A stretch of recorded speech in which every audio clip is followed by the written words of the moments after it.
Washington Bureau reporter Samantha-Jo are off, joining us now live. Samantha, okay, Nelson and Rubio had a chance to track them down. What are they saying?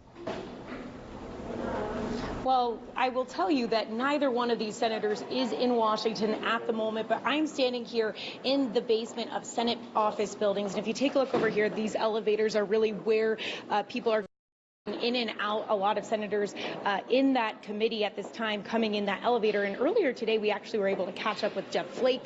He said he wasn't able to really elaborate much on his decision. If you look over here, this is a tunnel that is connecting the two Senate buildings together.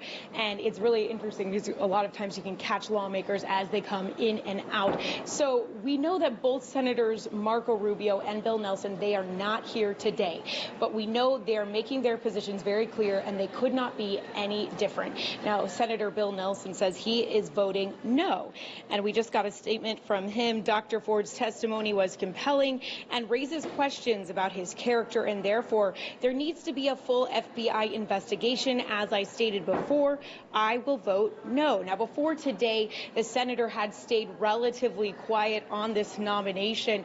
His office tells me that he attempted to meet with the nominee about 6 different times, but they were unable to do so because of a scheduling conflict. Now, we do know that Senator Marco Rubio has been able to meet with the nominee. We saw it just a month or so ago, and we know this happened, a day after that meeting. He announced his support, and today he's really reinforcing his position in the wake of all these new developments, writing, "I will not vote against the nomination of someone who I am otherwise inclined to support, and in the process add credence to charges that have already done permanent damage to his reputation on the basis of allegations for which there is no independent corroboration and which are at odds with everything else we have heard about his character."